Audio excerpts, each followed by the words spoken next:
In 1870, a man named George Pullman had a problem. He had just built the most luxurious passenger train cars America had ever seen. Velvet seats, mahogany walls, sleeping berths that folded down like something out of a European palace. But he needed staff. Hundreds of men to make the beds, carry the bags, shine the shoes, and smile while they did it. So Pullman went looking for the cheapest labor force in the country, and he found them. Formerly enslaved black men, 5 years out of bondage, desperate for work. He hired them by the thousands. Their official wage was $27.50 a month. That covered roughly 400 hours of work. Do the math. That is less than 7 cents an hour. The rest, Pullman said, would come from the passengers. White passengers, who would hand these men coins for good service. That was the deal. Smile for the white man, hope he tips. Pullman said it openly. He hired black men because, and these are his words, they knew how to serve. He paid them almost nothing and expected white customers to cover the difference out of generosity.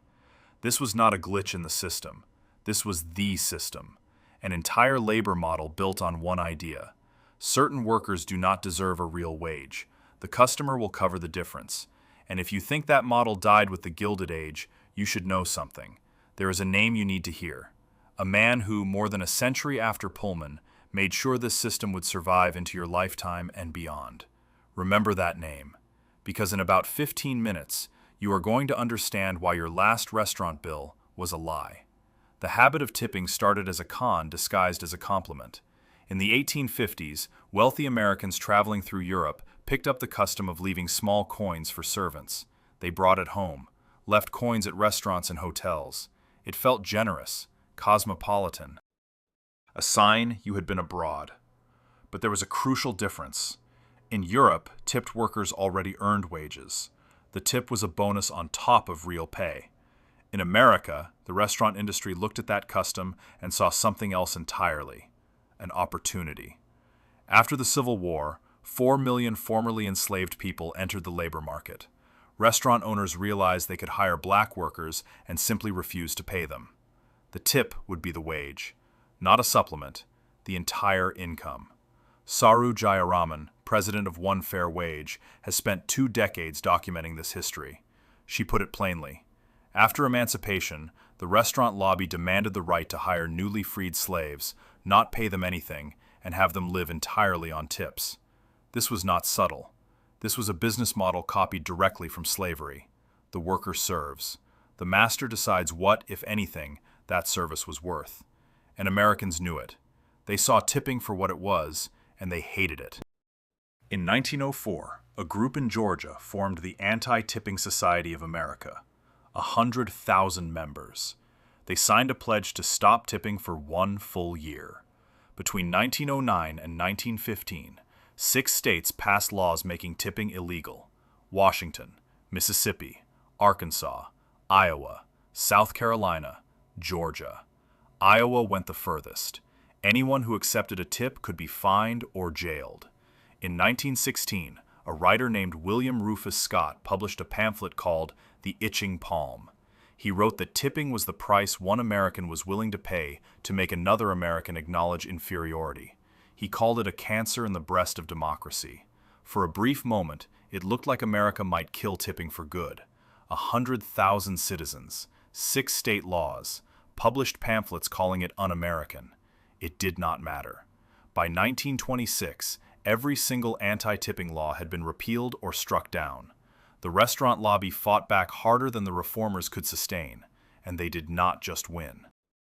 They locked in the next 100 years. In 1938, Congress passed the Fair Labor Standards Act, the first federal minimum wage in American history, 25 cents an hour. But there was an exception. Service workers, the majority of whom were black women, were excluded from the law entirely. No minimum wage, no protections, nothing.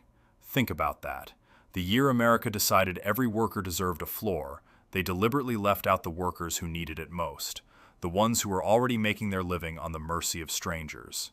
It took 28 years for Congress to fix that. In 1966, the Fair Labor Standards Act was expanded to include service workers, finally. But they did not give them a real minimum wage. Instead, They invented something called a tip credit. Employers could pay tipped workers just half the minimum wage and count customer tips toward the rest. This was the moment the system became law. The employer pays a fraction, the customer pays the rest. And the worker gets caught in the middle. Here is how it works, even today. The employer pays $2.13 per hour, then claims a tip credit of $5.12, which is supposed to come from your tips. Together, that equals $7.25, the federal minimum wage. If the worker does not earn enough tips to reach $7.25, the employer is legally required to make up the difference. Sounds fair on paper. 84% of restaurants inspected by the Department of Labor between 2010 and 2012 were violating this law. Not a handful, not outliers. 84%. Workers often did not know their rights, or they knew and stayed quiet because complaining meant losing shifts. Employers manipulated the weekly math, hiding underpayments in the numbers, and they knew. The restaurant industry did not stumble into this arrangement. They lobbied for it. Year after year, dollar by dollar, they built the legal architecture that transferred the cost of labor from the employer to you. By 1991, the federal tipped minimum wage had crept up to $2.13 an hour. $2.13. That was 1991, the same year the Soviet Union collapsed, the year the World Wide Web went public. Gas was $1.14 a gallon. A movie ticket cost $4, and that number, $2.13, has not moved since. Not by a single penny. Not in 35 years. That was 1991. It is still happening right now. Let me explain how that happened, because it was not an accident. It was not gridlock. It was not some slow bureaucratic failure. It was a deal, made by one man. In 1994, a pizza executive named Herman Cain became the president of the National Restaurant Association. Not the gun NRA, the other NRA, the one most Americans have never heard of, but it controls how much your waiter gets paid. Herman Cain ran Godfather's Pizza.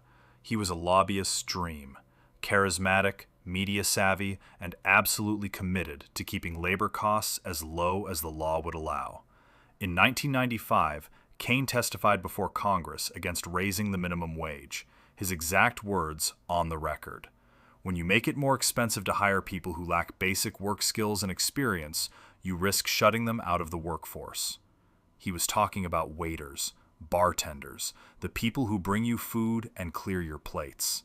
Then in 1996, Cain and the National Restaurant Association made their move.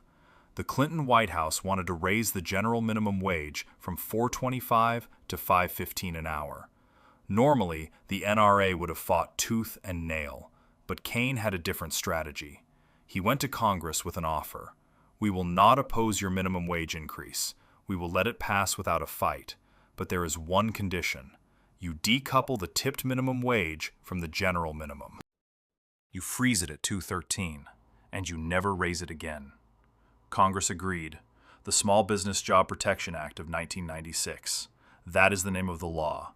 It raised the floor for most American workers, and it permanently froze the tipped wage at $2.13. No sunset clause, no automatic adjustment for inflation, no review date, no mechanism for future increases, just a backroom deal that no one told the 4 million workers it would affect. An NPR investigation years later reconstructed the NRA's position. Their message to Congress was simple. Keep your hands off the tipped minimum wage. We do not want you raising it ever again. Congress took that deal and walked away. The general minimum went up 5 more times after that. The tipped minimum stayed frozen. No new legislation was needed to keep it there. The law simply said $2.13. And inertia did the rest. You know what Herman Cain did after that? He ran for President of the United States in 2012. He stood on debate stages and talked about the American dream. He never mentioned the deal. You know what he did after that? He went right back to lobbying. The deal he brokered in 1996 outlived his political career, his presidential campaign, even his lifetime. The 213 he locked in place is still the law of the land in 2026, 35 years and counting. The NRA, meanwhile, kept building its machine. By 2013, they had 37 registered lobbyists working the Hill. 27 of them were former congressional staffers or members of Congress. The revolving door. Between 2007 and 2022, the National Restaurant Association spent $46 million on federal lobbying. 83% of their political donations went to Republicans. But they funded Democrats, too, when it served them. $12.6 million in direct contributions to federal candidates since 1989. And they knew exactly what the consequences of the freeze would be. In the states that kept the 213 minimum, 18% of tipped workers live below the poverty line. Compare that to 7% for non-tipped workers in those same states. 46% of tipped workers in 213 states live below double the poverty line. Nearly half. These are people working full-time and still unable to cover basic expenses. A tipped worker in a 213 state earns about $7,000 less per year than one doing the same job in a state that pays a full minimum wage. $7,000. That is rent. That is groceries for a family. That is the difference between surviving and sinking. 12% of tipped workers in 3 major cities reported their employers straight up stole their tips, took money directly from their checks, refused to pay the difference when tips fell short. And that is just the theft you can measure. The bigger theft is structural, because here is what happens when a worker makes $2.13 an hour and depends on customers to survive. She tolerates things she should never have to tolerate. 76% of women in tipped jobs report sexual harassment on the job, compared to 52% in non-tipped positions. In the 213 states, the rate is roughly double what it is in states that pay a real wage. Louise Fitzgerald, a psychologist who studied workplace harassment for decades, said it directly. Being forced to rely on tips explains more about sexual harassment in the restaurant industry than anything else we know of. Think about what that means. The pay structure itself creates the harassment. When your rent depends on whether a customer likes you, you learn to smile through things no one should smile through. You laugh at the joke. You ignore the hand. You come back to the table. 66% of tipped workers in America are women. In the South, that number climbs to 70%.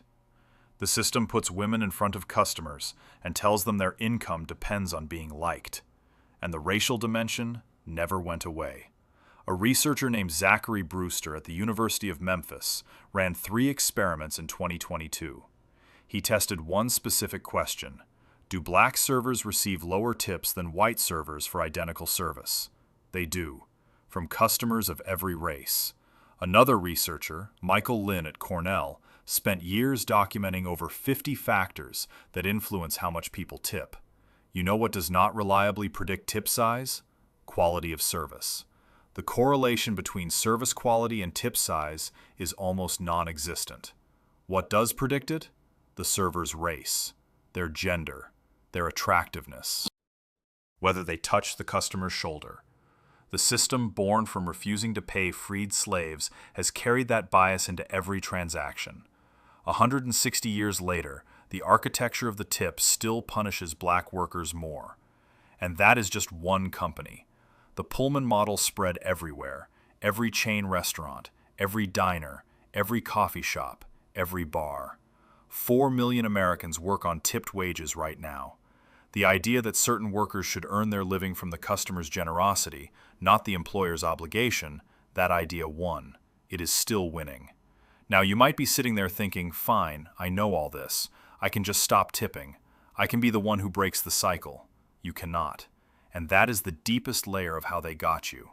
Because the worker standing in front of you right now, the one pouring your coffee or carrying your plate, is making $2.13 an hour. In 2026, 35 years after that number was set. In that time, rent has tripled, groceries have doubled, The cost of everything in their life has climbed every single year. Their base wage has not moved by a cent. If you do not tip, you are not making a political statement. You are not sticking it to the restaurant lobby. You are taking money from someone who earns less in an hour than you spend on a single cup of coffee. The restaurant industry built a trap with no exit. They pay poverty wages, dare the customer to make up the gap, and then hide behind the polite fiction that tipping is voluntary. It is not voluntary. It is a subsidy. You are personally subsidizing the labor costs of a $600 billion industry every time you add 20% to a check. The employer saves. The worker barely survives. And you pay twice. Once for the food, once for the wage the employer refused to pay. $77.6 billion. That is how much Americans left in tips at restaurants and bars in 2023.